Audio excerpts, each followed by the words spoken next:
राहुल गांधी जीत नहीं तय करेंगे कि सदन कैसे चलता है। सदन उनकी शर्तों पर चलेगा। सदन नियम और प्रक्रियाओं पर चलता है। सदन कोई भी मेंबर नोटिस देता है, स्पीकर साहब गुण और दोष के आधार पर उसको नियम और प्रक्रियाओं के अनुसार पूछा गया है, उस पर चलता है।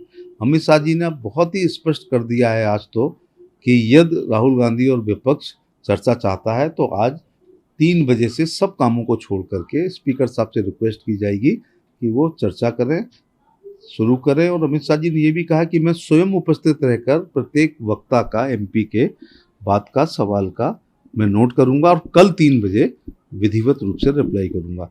अब क्या है, ये राहुल गांधी पलट जाते हैं। बिजनेस एडवाइजरी कमेटी में कुछ कहते हैं, जैसे ही सदन शुरू होता है तो उस अपनी वादे को भूल जाते हैं। फिर कहते हैं हमने तो ये नहीं कहा था। शुरू में यही बात थी कि चर्चा हो और अमित शाह जी जवाब दें। अब जब अमित शाह जी चर्चा के लिए, और अमित शाह जी स्पीकर चर्चा के लिए तैयार हैं, अमित शाह जी बैठकर जवाब देने को तैयार हैं, तो वो अगर चर्चा होगी तो फिर बहुत सी बातें आएंगी जिसमें कांग्रेस को भी कहीं ना कहीं नीचा देखना पड़ेगा, तो वो चर्चा नहीं चाहते हैं। वो ऐसे नहीं कह सकते। ये पहले एलओपी हैं जो कहते हैं भाषण सुनने नहीं आए हैं, वो जिम्मेदारी लें, इस्तीफा दें, उनके अनुसार नहीं चलेगी पार्लियामेंट। यूपी में श्री राम जन्मभूमि तीर्थ ट्रस्ट सीओ के लिए इंटरव्यू चल रहे हैं। इस पर समाजवादी पार्टी के अवधेश प्रसाद कह रहे हैं कि interview it was completely inappropriate, question were also very very poor.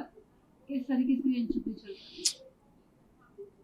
अब अवधेश प्रसाद जी नहीं तय करेंगे कि न्यास में इंटरव्यू क्या होंगे, उसके प्रश्न क्या होंगे, किनका चयन होगा, मेरिट क्या बनेगी। ये वहाँ के एमपी होने के नाते उनको नहीं। न्यास अपने आप में एक संस्था है और वो अपने नॉर्म्स खुद तय करेगी। इसमें अवधेश प्रसाद जी सलाह ना दें और उनके अनुसार नहीं वहाँ सब होगा।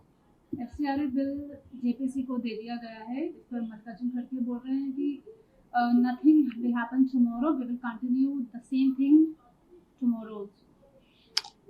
इतने वरिष्ठ और जिम्मेदार नेता सदन को नहीं चलने दे रहे हैं। कम से कम राहुल गांधी को खड़गे साहब को ही समझाना चाहिए और अपने दीर्घकालीन राजनीतिक जीवन का, अपने अनुभव का उनको बताना चाहिए कि सदन में कोई बात कहेंगे तो देश दुनिया सुनेगा। बेल में तख्ती लेके जाएंगे तो केवल एक लाइन आएगी कि विपक्ष ने सदन नहीं चलने दिया। सदन में मोदी सरकार के महत्वपूर्ण विधेयक ना आए तो परिचर्चा ना हो, चर्चा होगी तो सब लोग जानेंगे कि ये बिल कितने महत्वपूर्ण भारत की जनता के लिए और राष्ट्र हित में है। इसलिए विपक्ष हंगामा कर रहा है। इसी पर अखिलेश यादव कह रहे हैं कि ये एफसीआरए बिल सरप्राइज करेगा मिनॉरिटी को। ये भी कह रहे हैं कि योर कंस्ट्रक्शन एयरपोर्ट, लेकिन वहाँ पर वाटर लॉगिंग हो रहा है। आज की जो तस्वीरें हैं वो किस तरीके से एफसीआरए बिल को लेकर भी बात हो रही है। बेबुनियाद के आरोप लगा रहे हैं। आपसे सवाल है, हासन के पूर्व सांसद है प्रज्वल रेवन्ना, उनके ऊपर रेप के आरोप लगे थे। अभी वो बेंगलुरु के जेल में बंद है और वहाँ पर वो अंदर फोन का इस्तेमाल कर रहे हैं। उनके ऊपर एक और एफआईआर करी गई है। कर्नाटक की राज्य सरकार को ये सब देखना चाहिए और डीएम जेल की मॉनिटरिंग कर सकते हैं, छापा डाल सकते हैं। डीएम एसपी इंटाइटल होते हैं।